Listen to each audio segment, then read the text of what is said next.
Ultimately, Mr. Chair, is the crime of plunder na mas kilala bilang pandarambong. Tayo po'y naniniwala na hindi lamang ang 3 opisyales na ito ang tumanggap ng envelope na may lamang pera mula sa ating Vice Presidente.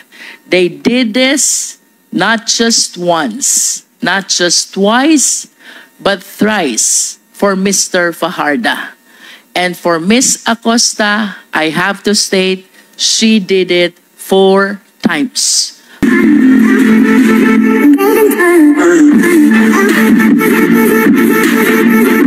The next to present is Congresswoman Jinky Luistro. Thank you, Mr. Chair.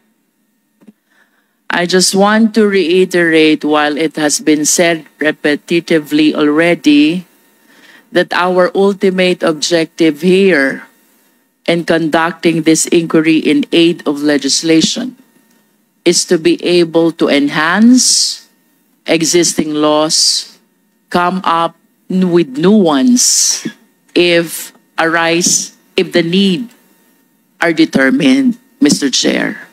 Nevertheless, we cannot brush aside, certainly, all the abuses and infractions that we have identified during the course of our inquiry in aid of legislation.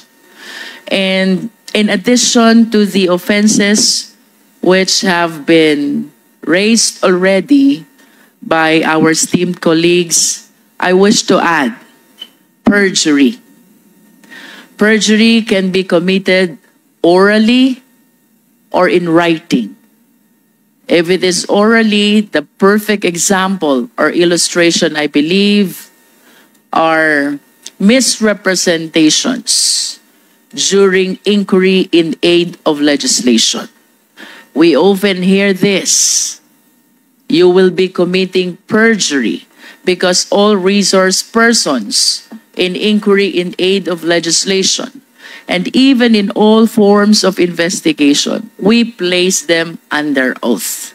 At ang lahat ng pagsisinungaling while under oath, we call it perjury. Again, the best illustration of an oral perjury are those committed by resource persons appearing in this investigation while making several misrepresentations. However, Mr. Chair, when it comes to written perjury, I wish to break down the elements of this offense so we can better illustrate how this is determined. And talking about elements, Mr. Chair, as we can see from the screen, there must be a sworn statement. It must be made under oath. The statement contains deliberate assertion of falsehood, and the false declaration is with regard to material fact. Mr. Chair, in the course of our investigation, the special disbursing officers, sina Ginoong Edward Fajardo at Ginang Gina Acosta, have plainly asserted na wala raw silang alam kung saang mga aktibidad ang pinaglaanan ng confidential funds. Can we please flash the certifications?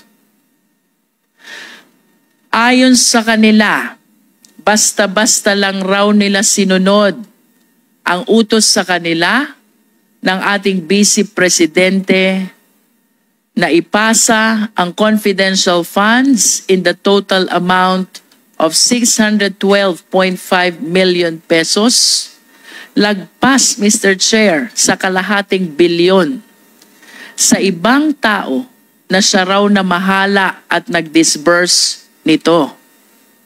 Pagkatapos ay ipinasa lang din ng mga SDO sa COA ang mga accomplishment reports at ang mga acknowledgement receipts na ibinigay sa kanila. Pero hindi nila alam kung totoo ang nakasulat sa accomplishment reports, kung totoo or peke ang mga acknowledgement receipts at kung saan talaga ginamit ang pera. We have witnessed this, Mr. Chair, during the interpellation of SDO Edwin Fajarda of the Department of Education, as well as SDO Gina F. Acosta of the OVP. After they testified na ipinasa nila sa mga security officer ng Vice Presidente ang pera, wala ka nang makuhang impormasyon because they kept on giving an answer. Wala silang alam dahil ang kabuuan ng halaga ay ibinigay nila sa mga security officers. Ito pong certifications, Mr. Chair, is the perfect illustration of a written perjury. Halimbawa ng tinatawag natin na written statement made under oath. It is a basic principle that even first-year law students know that a statement made before a notary public, notario publico, is a statement made under the risk of perjury. In other words, Mr. Chair, when we talk about perjury, that includes the documents which were notarized by notary publics, sworn to before notary publics, similar to the certification that we are currently flashing on the screen. Now, let us look closer at what these certifications say. Ano po ba ang nilalaman ng mga certification na ito?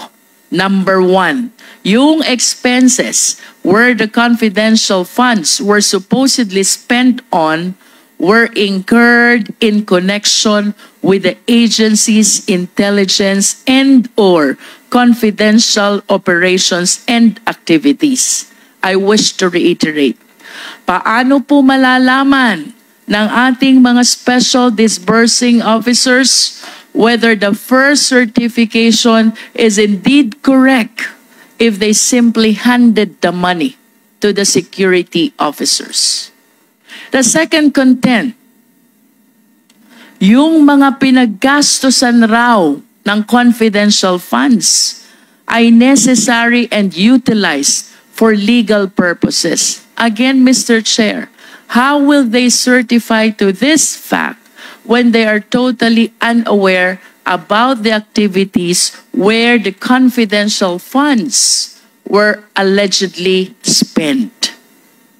Third, alam raw nila na hindi napunta ang funds sa mga gastusing ipinagbabawal sa confidential funds, kagaya ng payment of salaries and wages, overtime, allowances, or fringe benefits. Mr. Chair, I wish to raise, there is one common answer coming from our SDOs. Wala silang alam dahil ang pera ay ibinigay sa mga security officers. Fourth certification, any equipment purchased was supposedly relevant to the confidential and or intelligence activities. Mr. Chair, suffice it to say that the SDOs are totally unaware of how the confidential funds were spent, primarily because they were not the one who disbursed the same. E paano po nila patututuhanan ang nilalaman ng mga certifications na ito? Certifications which were sworn to before a notary public. To emphasize, Mr. Chair, and as seen from one of the certifications, which our Secretariat is showing right now, our Vice President and SDO Acosta signed and certified this certification before the notary public, and that is Attorney Abella. Ano po ba ang sabi ng mga SDO? We all learned from the hearing on November 25 that while SDO Acosta did encash the check, according to her, wala po siyang alam kung saan napunta yung confidential funds kasi po ito ay turned over sa VP SPG. Mr. Chair, this is totally, if not completely contradictory to the contents of the certification. It's the exact same story for Mr. Fajarda of DepEd, Mr. Chair. Sabi po nila, Ms. Acosta at Mr. Fajarda, sa ating pagdinig na hindi talaga nila alam kung saan ginastos ang pera. In other words, malay po ba nila kung napunta nga ba sa intelligence or confidential operations and activities ang pera? Malay po ba nila kung totoo yung mga pinagsasasabi na accomplishment report, liquidation report, and most importantly, certification? But they signed it, Mr. Chair. They signed them under oath. This means, Mr. Chair, that Ms. Acosta and Mr. Fajarda did not only violate the joint circular, they also lied under oath dito sa kanilang certification. They did this not just once, not just twice, but thrice for Mr. Fajarda. And for Ms. Acosta, I have to state, she did it 4 times. Paulit-ulit silang nagsinungaling sa kanilang certifications, Mr. Chair. The next offense that I wish to raise, Mr. Chair, is bribery. And we have to take this in consideration with the counter offense, corruption of public officers. Simply stated, Mr. Chair, sa isang korupsyon or anomalya, may isang nanunuhol at may isang sinusuhulan. The offense committed by the author of corruption is Article 212, that is corruption of public officers. On the assumption, Mr. Chair, na tinanggap ang suhol, then the offense committed by the one who received the money, we call it bribery. Let us discuss first bribery, Mr. Chair. Ano ang elements ng bribery? There must be a public officer. The accused is a public officer. He received directly or through another some gift or present. The receipt was in consideration of his commission of some crime, and that relates to the exercise of his function as a public officer. Of course, kailangang ma-mention ang mga krimen ng mga nagsuhol at mga nagpasuhol. Ito po ang mga elements ng bribery. Malamang lahat ng mga tao na naimbestigahan natin ay public officials who receive amounts of not just any money, but possibly of confidential funds as well. Corruption of public officers. Siyempre, kung may mga tumatanggap ng suhol, may mga nagsusuhol. Sila naman po ay magiging liable sa krimen ng corruption of public officers. Again, Mr. Chair, for clarity, ang nanuhol ay liable sa corruption of public officers. Ang tumanggap ng suhol, they are liable for bribery. Ibig sabihin, may isang special krimen para sa nagsusuhol ng mga public officials. Tingnan po natin, parehas lamang ang penalty na ini-impose sa mga nagsusuhol at sinusuhulan as provided under Article 212. Except, of course, disqualification, and suspension, because these two penalties apparently apply only to public officials. Kaya naman, ang bribery at corruption of public officers ay ang pagbibigay ng pera, regalo, o kahit anumang advantage or favor sa pamamagitan ng pag-abuso ng kanyang posisyon sa gobyerno. Kindly flash the next screen. Let's all recall what we discovered from the committee investigations. May mga empleyado sa DepEd na tumanggap ng white envelopes in the same period within the confidential funds for DepEd were released. Hindi po ba kahina-hinala yan? And you can see from the screen, OVP executive admits, inamin, handing cash envelopes to DepEd officials. Next slide, please. We may recall, it was former USEC Gloria Mercado who first revealed to us that she received 9 envelopes with 25,000 in a span of 9 months. Ito'y ibinigay ni Sunshine Fajarda, ang mga envelopes kay USEC Mercado, at sinabi na galing ito sa Vice Presidente Sara Duterte. Malinaw na ang ganitong pagkakataon ay hindi normal. Hindi normal na ang boss ay nagbibigay bigla ng sobre na may 25,000 each for 9 months to her very own head of procurement. Anyone can easily conclude that this is not merely out of generous heart of VP Duterte, but was precisely given in attempt to influence USEC Mercado, to which she failed to do. And we may recall, Mr. Chair, during our interpellation with USEC Gloria Mercado, she admitted believing that those envelopes were given to her to influence her decision as Hope.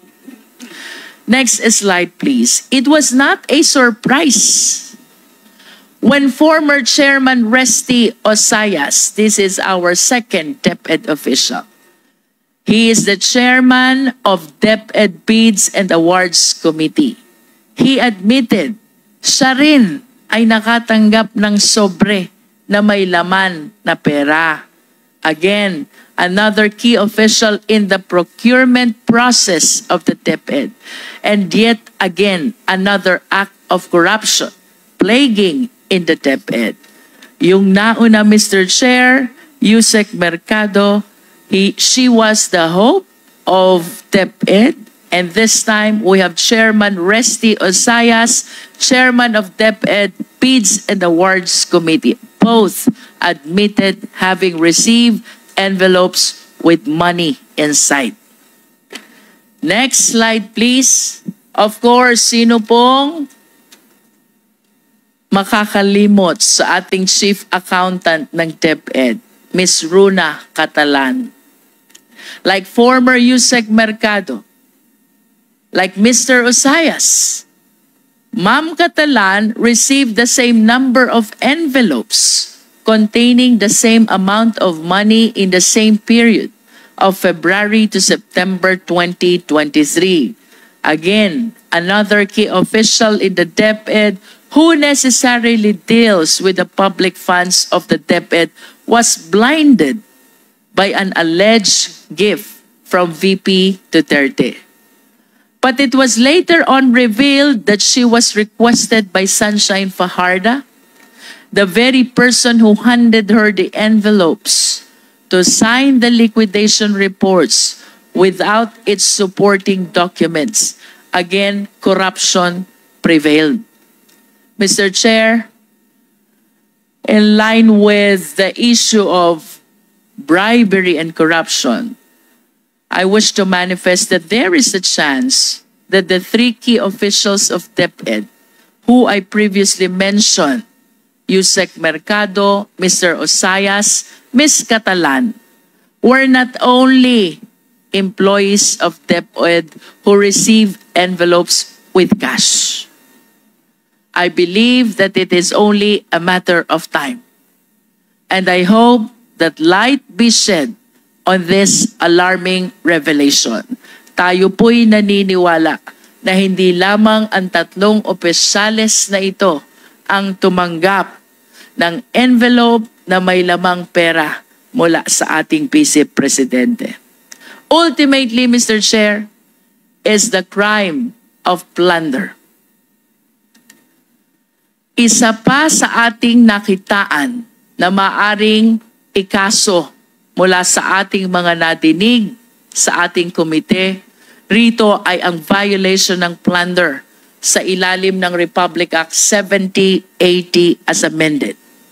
Ang basis po natin ay lahat ng mga nakalap na impormasyon patungkol sa paggasta di umano ng OVP at ng Department of Education ng confidential funds sa ilalim ng pamumuno ng ating Vice Presidente.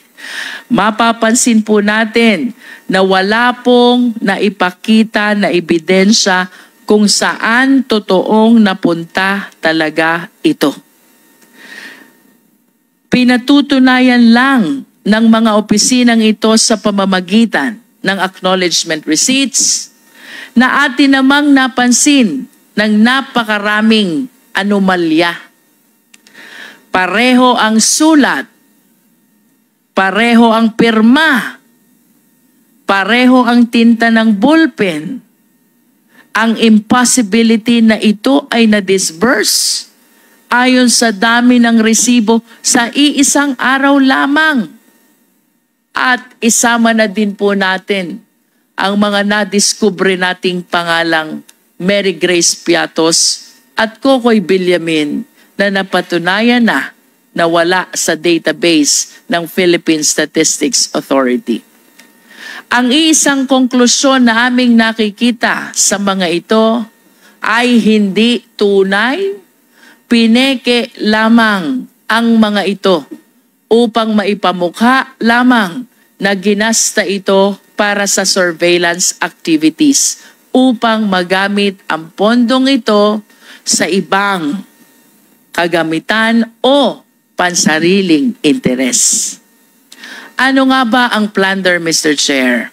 Sa ilalim po ng Section 2 ng ating Anti-Plunder Act, nakasaad dito, any public officer who by himself or in connivance with members of his family, relatives by affinity or consanguinity, business associates, subordinates, or other persons amasses, accumulates, or acquires ill-gotten wealth through a combination or series of overt or criminal acts in the aggregate amount or total value of at least 50 million pesos.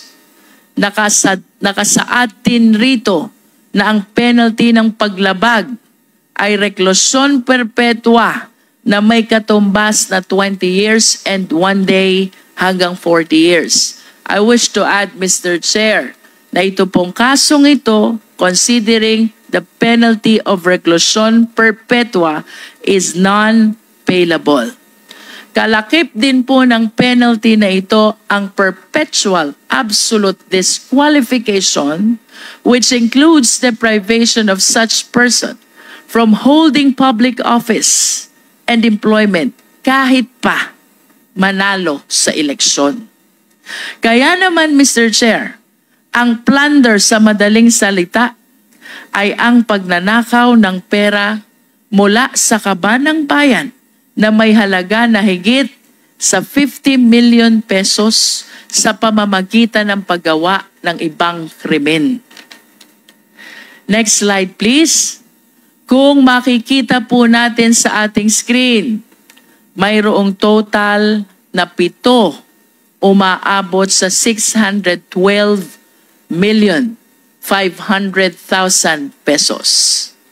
Ang 4 na cheque ay mula sa OVP, umabot ng 500 million pesos, at ang 3 pang cheque ay mula sa DepEd na nagkakahalaga naman ng 112,500,000 pesos. Mr. Chair, ang nabanggit na halaga, 612,500,000 pesos, lagpas sa 50 million pesos na required para sa kasong plunder. Ang mga checking ito ay lahat nakapangalan kay Ms. Gina Acosta bilang Special Disbursing Officer ng DepEd.